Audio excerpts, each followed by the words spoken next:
receber vocês aqui em Goiânia, como muitos já vieram, para que pudéssemos receber, então, com aquele carinho que o goiano sabe receber os colegas de todo o Brasil.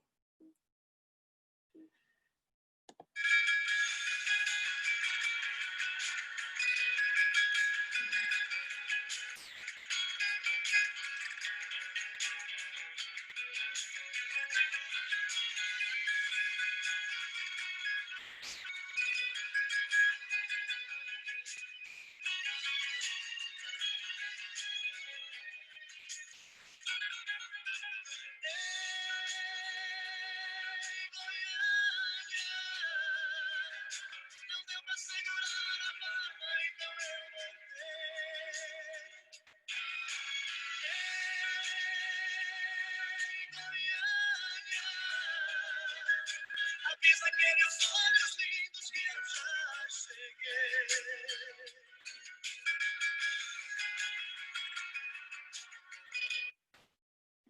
Muito bem.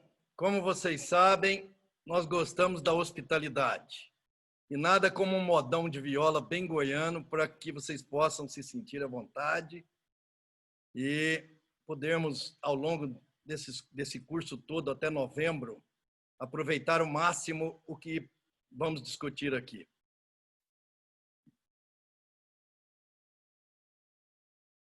O grupo Imersão ele é composto por 6 membros, né? Eu, Dr. Luiz Filho, Dr. José Américo, Dr. Tamura e o Dr. Álvaro e o Dr. Chalela. Sem esse grupo, nós não conseguiríamos jamais fazer o que fazemos em prol da cirurgia e da endoscopia nacional. Nós estamos no 28º ano de curso e, como vocês sabem, nós oferecemos curso de cirurgia laparoscópica nas áreas do aparelho digestivo, endoscopia, balão intragástrico, colono, endoscopia terapêutica, biliar, lesões neoplásicas, a bariátrica terapêutica que virá o ano que vem, impedanciometria e manometria de alta resolução com o Dr. Joffre, o curso de POEM, o curso de endoscópico submucosal dissection, e para o ano que vem agora a novidade, que é o curso de ecoendoscopia digestiva diagnóstica com o Dr. Marcos Vinícius. O primeiro pré-teste nós obtivemos a grata satisfação de ter mais de 50% de aprovação na prova.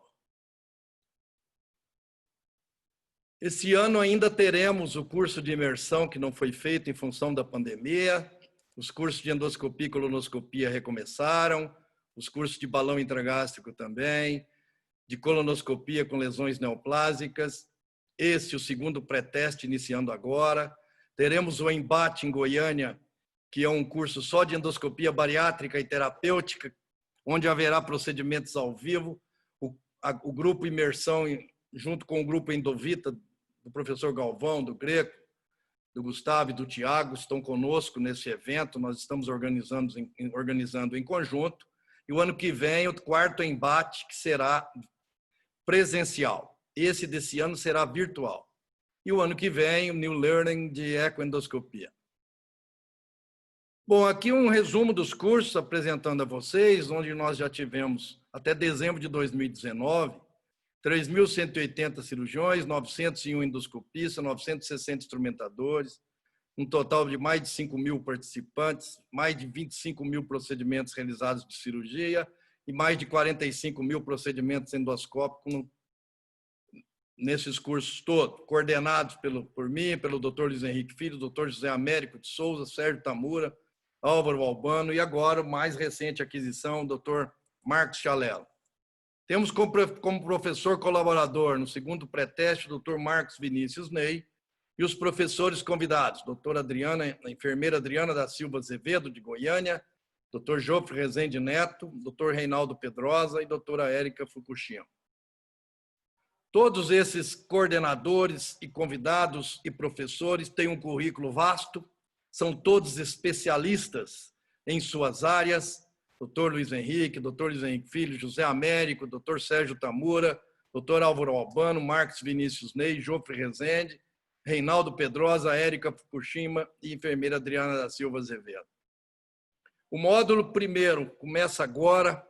Teremos, então, as aulas teóricas iniciando como se inicia a endoscopia, né? Com a estrutura física do serviço, depois com as legislações vigentes do Conselho Federal de Medicina, que será uma aula aplicada pelo conselheiro do Conselho Federal de Medicina, Dr. Sérgio Tamura, nosso parceiro, nosso professor colaborador, de muitos e muitos anos nos cursos de imersão. Falaremos também hoje sobre as legislações vigentes da Anvisa para a prática da endoscopia digestiva alta, colonoscopia e reprocessamento de equipamentos e material. Nada mais, nada menos que a enfermeira Adriana da Silva Azevedo, que é formada pela Universidade Federal de Goiás, especialista em controle de infecção em estabelecimento de saúde pela Universidade Federal de Goiás, líder da Unidade de Gestão de Enfermagem Ambulatorial do Departamento de Endoscopia do Hospital das Clínicas da nossa universidade, mestre em saúde coletiva pela Universidade Federal de Goiás, que tem linha de pesquisa sobre gestão de sistemas e processos gerenciais no serviço de saúde e dissertação sobre protocolo para processamento de endoscópios flexíveis qualificante à prática clínica. Teremos também hoje a aula de preparo e consentimento, amanhã, preparo e consentimento informado para exames de endoscopia, sedação e monitoramento em endoscopia digestiva alta e colonoscopia pelo Dr. Reinaldo Pedrosa, que será apresentado amanhã, e também endoscopia durante a pandemia de Covid-19, a visão do anestesista e a visão do endoscopista, que será proferida pelo Dr. Luiz Henrique Filho. Os outros dias vocês receberam, portanto, todas as programações, e vocês verão que no final do curso vocês tiveram 61 aulas, mais de 180 questões de todas as aulas, com enunciado projetado aqui todos os dias. Vocês terão 1 minuto para ler cada questão e 1 minuto para responder. Para quem tem saudade, isso aqui é o nosso curso de imersão em cirurgia, endoscopia terapêutica, CPRE, endoscopia bariátrica, os cursos de endoscopia terapêutica, notes do passado, e deixar como recado para vocês, nessa abertura desse segundo pré-teste web, a seguinte recomendação, o seguinte recado. Quando nós lemos um artigo ou um capítulo de um livro, nós aprendemos só 10% daquilo que a gente lê. Mas quando a gente lê e escuta alguém explicando, nós aprendemos 20%. Quando nós lemos, escutamos e vemos um procedimento, seja ele endoscópico, seja ele cirúrgico, nós já aprendemos 30%. Quando nós fazemos isso tudo e, ao mesmo tempo, nós ouvimos e vemos, nós aprendemos 50%. Quando a gente conversa, pergunta, repete, relata, numera, reproduz, debate, que é o que nós vamos fazer aqui, define, nós aprendemos 70%. Quando nós fazemos o procedimento, escrevemos, interpretamos, traduzindo, expressamos, enfim, praticamos, nós aprendemos 80%. Agora, quando a gente ensina, a gente aprende 95%. Então, o segredo do aprendizado está em difundir conhecimentos. E é isso que nós fazemos há 28 anos. E vamos continuar fazendo até o último dia. Portanto, sejam bem-vindos ao segundo pré-teste em Goiânia e vamos então à primeira aula.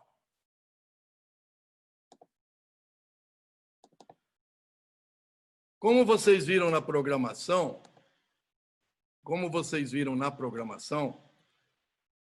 nós teremos tempo no final das aulas para discutirmos e também para respondermos as perguntas e também para fazermos os testes. Então, a primeira aula coube a mim iniciar por essa aula, talvez, que muitos não interessam, mas ela é importante porque sempre existe questionamentos nas provas, né? Eu gostaria de dizer para vocês que a Agência Nacional de Vigilância Sanitária, Anvisa, através da RDC número 6, de 1/3/2013, na seção 4, ela fala sobre a infraestrutura física e recursos materiais de um serviço de endoscopia.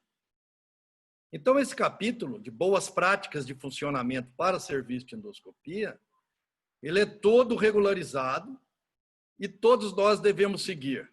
Então, vamos prestar atenção, nós conseguimos fazer um resumo interessante desse capítulo e que no futuro pode ajudar vocês muito, não só na vida prática, como também nas provas. Então, o serviço de endoscopia, pela Anvisa, ele é classificado em 3 tipos. Nós temos o serviço de endoscopia tipo 1, tipo 2 e tipo 3. O serviço de endoscopia tipo 1 é aquele serviço onde nós realizamos procedimentos endoscópicos sem sedação, podendo usar anestesia tópica orofaríngea ou não. Então, é o serviço considerado mais simples, certo? Onde os pacientes são submetidos a exames sem sedação alguma ou, às vezes, só apenas com anestesia tópica. Como vocês terão uma aula com um professor catedrático, anestesiologista, amanhã vocês poderão questionar isso à vontade. O tipo 2 é tudo que tem no tipo 1, acrescentando já aqui o quê? A sedação consciente, passível de reversão com o uso de antagonistas.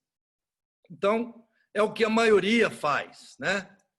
A maioria dos serviços, ele é tipo 2, né? Você pode realizar uma sedação consciente e depois reverter com o uso de antagonistas da medicação que você usou para fazer a sedação. Porém, o paciente fica semiconsciente. É possível você falar com ele, é possível você pedir para que ele faça a apneia inspiratória nos momentos adequados. O serviço de endoscopia tipo 3 é aquele serviço que acumula o que o tipo 2 oferece e se usa qualquer tipo de sedação ou até é possível fazer anestesia geral. No tipo 2, não se faz anestesia geral, mas no tipo 3 se faz anestesia geral. Bom, quais são as obrigatoriedades mínimas para um serviço de endoscopia? Tem que ter acesso à ambulância, tem que ter rampa de acesso aos setores que se localizam mais baixos ou mais altos dentro do serviço. Não pode ter degrau, você tem que ter acesso para macas e você tem que ter em todo serviço de endoscopia as macas e camas especiais para obesos. Hoje em dia, não há mais como trabalharmos em qualquer especialidade sem nos adequarmos aos obesos, aos pacientes obesos. A estrutura também tem que ser dimensionada para deficientes físicos. Então, nós temos que ter portas largas, eu vou passar as medidas para vocês. Temos que ter áreas de passagem e circulação largas e banheiros apropriados. As portas de um serviço de endoscopia, ela tem que ter 1,20 m mínimo de largura por 2,10 m de altura. Tem que ser lisas, sem reentrâncias e saliências que acumulam bactérias ou micro-organismos, tem que ter fácil higienização e desinfecção. Na circulação ou nos corredores de acesso às demais salas da clínica ou do seu serviço, seja no hospital ou clínica, o corredor tem que ter no mínimo 1,20 m, com paredes e tetos lisos de fácil higienização e desinfecção. E as paredes também de todo o serviço, como também todo o piso e teto, tem que ser liso, de fácil higienização e desinfecção. Bom, saindo então da obrigatoriedade mínima, nós vamos para os ambientes mínimos que devem ter no serviço de endoscopia. Então, todos os serviços de endoscopia têm que ter sala de recepção de pacientes, seja no tipo 1, seja no tipo 2, seja no tipo 3. Tem que ter sala de consulta para você orientar não só o paciente, como a família dele. Tem que ter sala do procedimento propriamente dito, como é a sala do aparelho, a sala que você vai fazer o procedimento. E exceto nos serviços tipo 1, que você não precisa da recuperação, todos os outros dois, um tipo 2 e o tipo 3, nós temos que ter sala de recuperação. E também um quinto ambiente mínimo, que é a sala de processamento dos equipamentos, em qualquer dos 3 tipos. Na sala de recepção de paciente, que é o primeiro ambiente mínimo, o artigo 19 diz o seguinte: as dimensões devem ser compatíveis com o número de pacientes atendidos e com o tipo de procedimento realizado no local, preservando o fluxo, desculpa o erro ortográfico aí, a circulação, os equipamentos imobiliários. E uma área mínima de 1,2 m por pessoa na sala de recepção. Eu quero deixar bem claro para vocês, meus amigos, que isso aí é uma resolução antes da pandemia. Existem algumas alterações que não diz respeito à RDC, depois da pandemia, que nós teremos oportunidade de assistir, de aprender. Mas o que ainda se preserva hoje é isso. Mudou basicamente os EPIs e a distância entre um paciente e outro, enfim, nós teremos essa aula. Na sala de recepção de pacientes ainda, nós temos que ter sanitários para pacientes, Pacientes coletivos, Pacientes, todos eles. Então, os sanitários, eles têm que ter no mínimo 3,2 metros quadrados. Por quê? Porque os deficientes podem usá-lo de uma maneira confortável, evidentemente. Isso é regulado pela Associação Brasileira de Normas Técnicas, NBR 9050. Pelo menos uma bacia sanitária e um lavatório. Um dado importante que vocês têm que observar é que, para acesso a um banheiro de 3,2 metros quadrados, onde o vaso sanitário e o lavatório é melhor colocado do mesmo lado para sobrar uma grande parte do lado oposto, você tem que ter uma área de manobra, chamada área de manobra, que tem que ter no mínimo 1,80 m. Então, essa área de manobra, ela permite que o deficiente cadeirante, ele entra, faça a rotação necessária, entra para o banheiro por uma porta larga, e aqui dentro ele consiga, então, segurando nessas hastes, ele consegue levantar o próprio corpo, deixar a cadeira ao lado e sentar no vaso sanitário. Consequentemente, depois lavar as mãos. Então, nós temos que ter isso em qualquer serviço de endoscopia hoje. Não é só serviço de endoscopia que atende obesidade, que atende cadeirante. Por quê? Porque, como vocês viram, a sala de recepção é para coletividade, não é para um tipo especial. Então, onde tem um banheiro desse, cabe o paciente que não é deficiente, como também cabe o paciente que não é obeso. Na sala de consulta, nós temos que ter uma área mínima de 7,5 metros quadrados, para caber o médico consultando, com 2 pessoas na sala e uma maca para exame, se for o caso, um exame físico. Essa sala é destinada, como o próprio nome já diz, a consulta e esclarecimento aos pacientes. Na sala de procedimento, o exame propriamente dito, para um serviço de endoscopia tipo 1, ou seja, aquele que não faz anestesia, o paciente fica acordado, e tipo 2, aquele que faz anestesia, sedação consciente, nós temos que ter uma área de no mínimo 9 metros quadrados, senão não é aprovado pela Anvisa. Já na sala tipo 3, que é uma sala de endoscopia no serviço tipo 3, uma sala de endoscopia já um pouco maior, com 12 metros quadrados. Bom, onde você vai fazer CPRE, que é um procedimento realizado nos serviços tipo 3 ou até em hospital, uma área média maior da sala de 23,05 metros quadrados. Por quê? Porque a CPRE não é só um aparelho de endoscopia. Você tem que ter um arco cirúrgico radiológico, você tem que ter os monitores da escopia, você tem que ter anestesia geral, então, portanto, o carrinho de anestesia, e todo o arsenal que vem associado a um paciente monitorado para anestesia geral. Então, tem que ser uma sala grande que tenha possibilidade de locomoção e de circulação de pessoas. Na sala de recuperação, como já disse antes, o serviço tipo 1 não precisa dessa sala de recuperação, porque o paciente não sofre sedação consciente.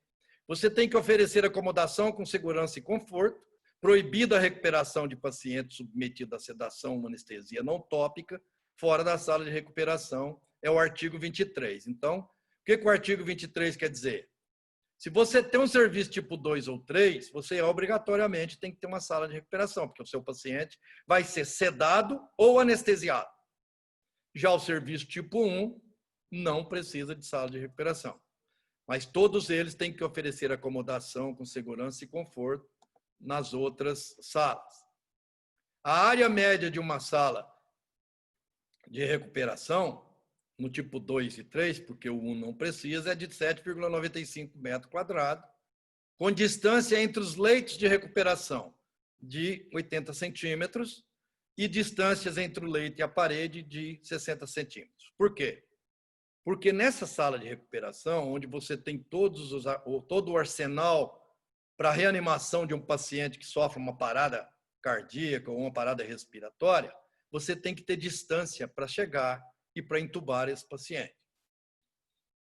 Já na sala de processamento de equipamento, aquela sala que tem a sujidade e a sala limpa, uma área média de 5,80 metros quadrados, com cubas para lavagem com dimensões compatíveis com seu endoscópio ou com colonoscópio, evitando respingos e favorecendo o processamento de forma adequada.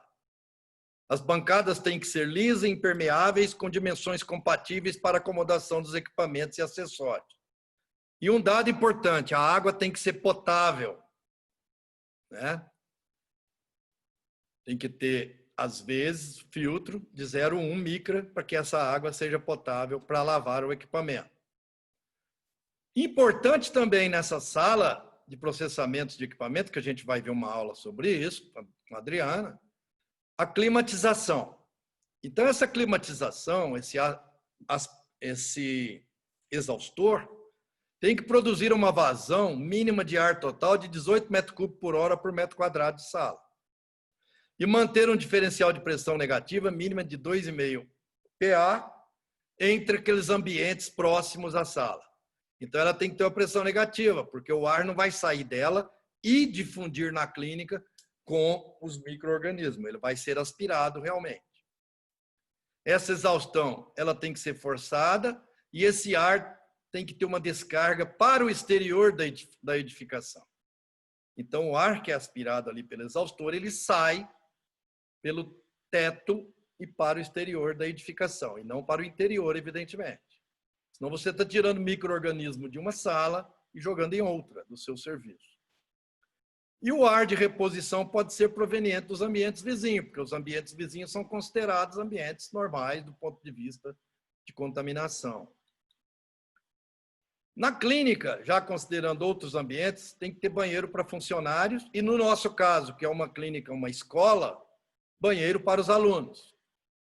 Um banheiro para cada 10 funcionários do mesmo sexo é o preconizado, com uma bacia sanitária, um lavatório e um chuveiro. Então, tem que existir a possibilidade de banho dos funcionários, como também, no caso do nosso serviço, dos alunos. Tem que ter um DML, que é onde você guarda os materiais de limpeza do serviço, como tem um tanque para lavar os panos, os tecidos de limpeza, e tem que ter um DML de 2 metros quadrados no mínimo. O lixo do serviço.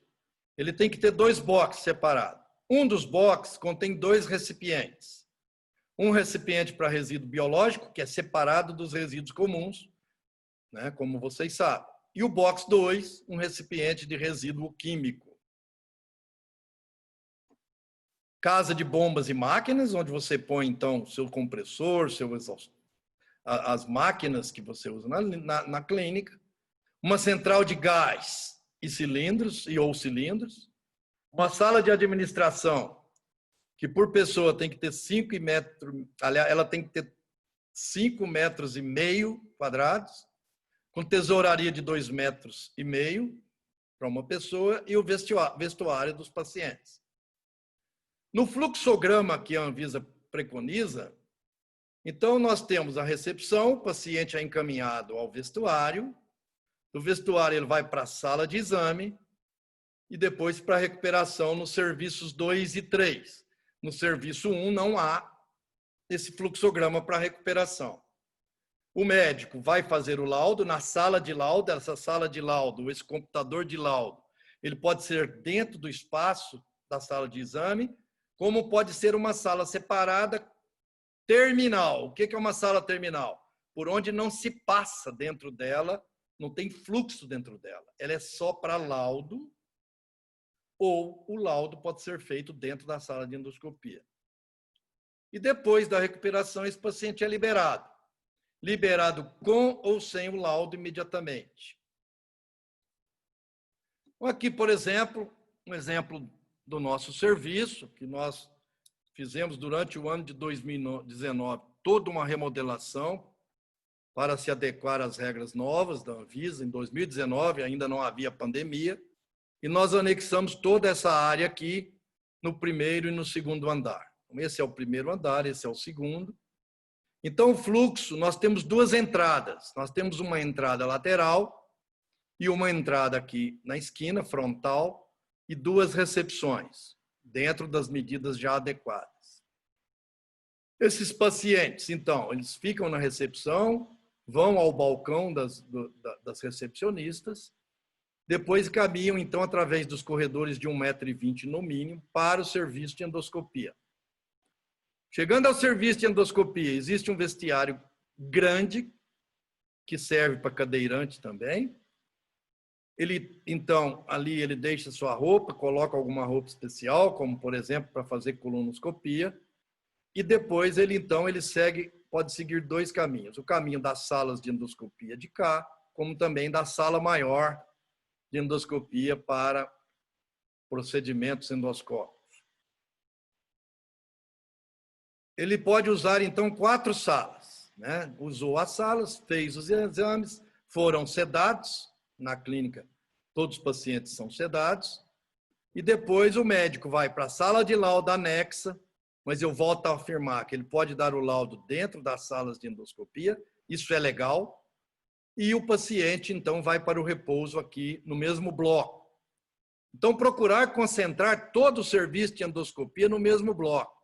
Aqui nesse canto, por exemplo, vocês percebem o centro de limpeza, né? Sujidade e limpeza. Existe uma janela entre os dois para passar os aparelhos. Depois disso, o paciente recuperado, ele volta então à recepção, encontra com o acompanhante que assinou um termo de compromisso que vai levá-lo em casa, ou de carro, ou de ônibus, mas jamais a pé ou de moto. A gente fica com um termo de compromisso, como também fica com um termo de consentimento informado, que eu vou falar depois, e esse paciente, então, segue o seu caminho. Bom, em termos de formação de serviço, estrutura física de serviço e fluxograma, era isso que eu gostaria de falar com vocês. Eu agradeço a atenção, é uma aula um pouco chata, mas todos nós temos que seguir essas regras, e eu procurei resumir ao máximo.